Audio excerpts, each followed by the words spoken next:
all right, what if we look at it this way? We are, for no good reason, confused by how our brain can have photo information go in and then represent that image inside. We're confused by that. And we're like, all right, I get how the brain can, like, okay, whatever, none of that, okay, that's fine. But I can see an image, though.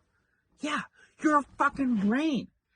So if a brain is producing a representation of an external thing, then yeah, you might experience it, brain. You might, there might be a representation of the outside world in there. If a brain is considering this moment and the previous moment at the same time, yeah, hello, brain, you might feel some unity between those two moments. Oh, thank God. Soju.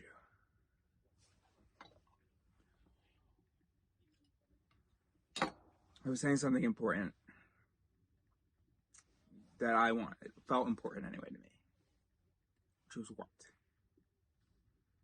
Yeah, brain.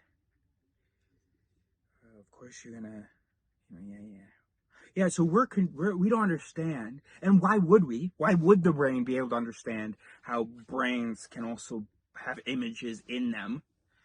Of course, that's hard to understand, or it's not. It's not intuitive.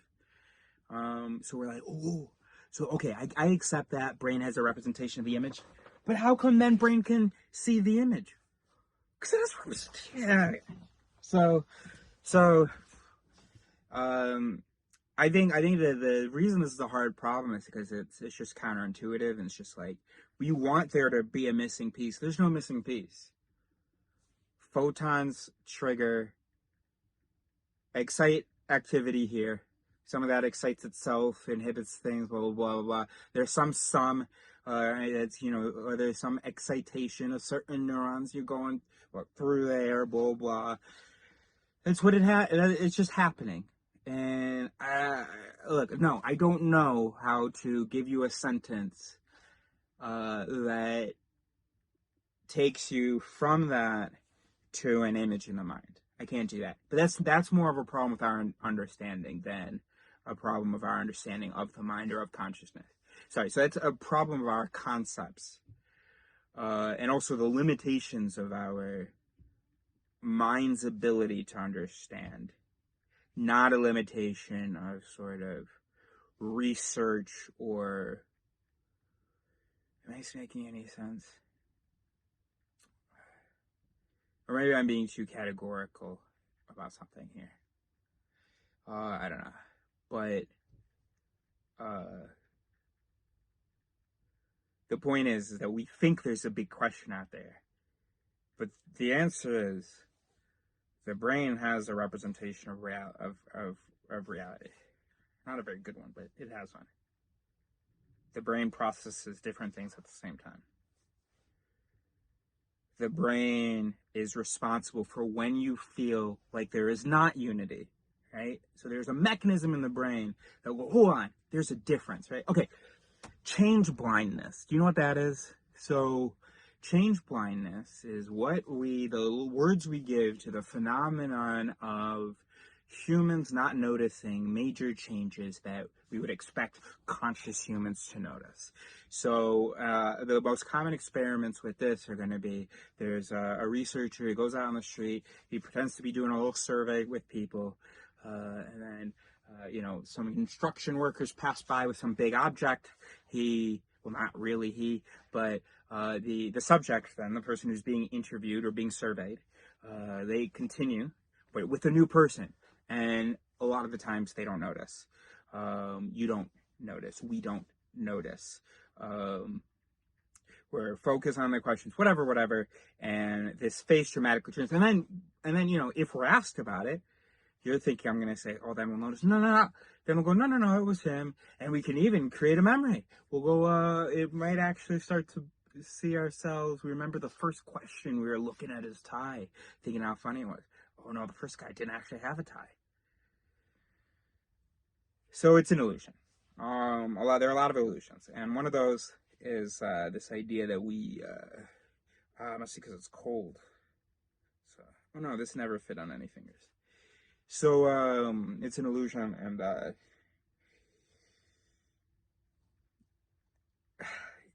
change blindness, consciousness, the Wizard of I. We talked about that in the other video.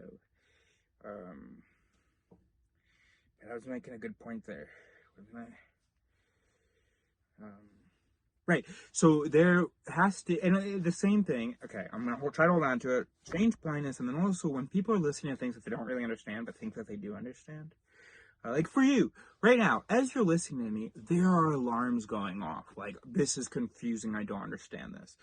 And those alarms got triggered by my not finishing sentences, by my pronouns maybe getting confusing, by the subject material being, not the most intuitive. All these things come together, and so you've got alarms going off. I'm not really understanding. Those alarms are not perfectly calibrated. In this case, maybe you really don't understand. Some cases, you think you don't understand, but you kind of actually do. But alarms are going off.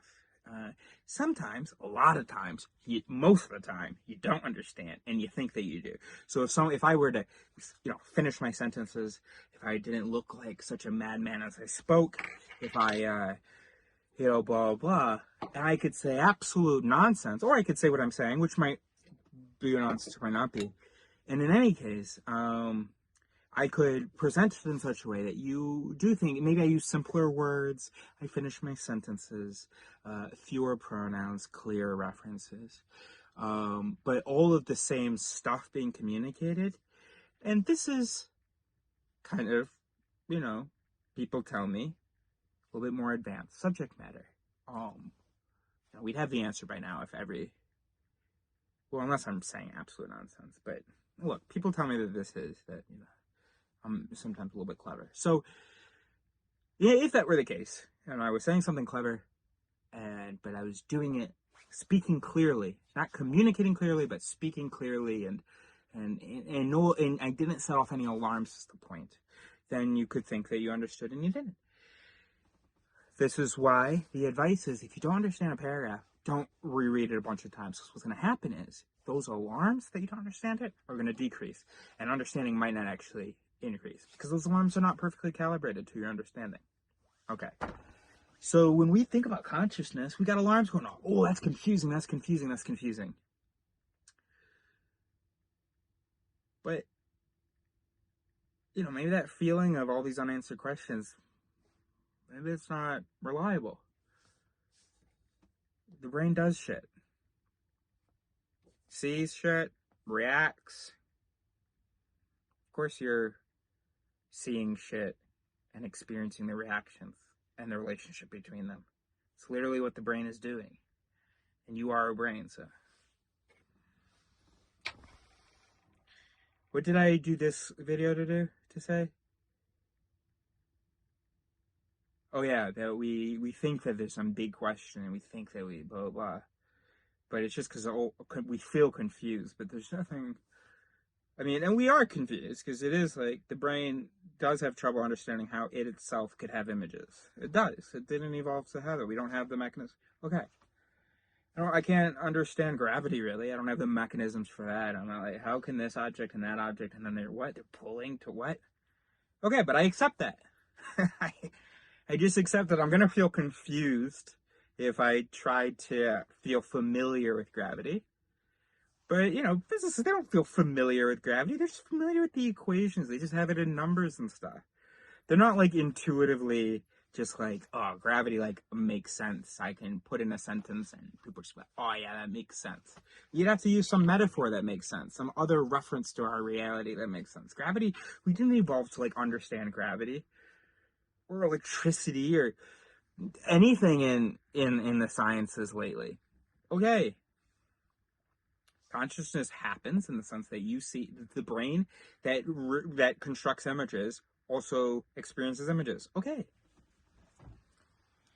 Like, there's much more interesting stuff than to blabber about a question that just seems like a question.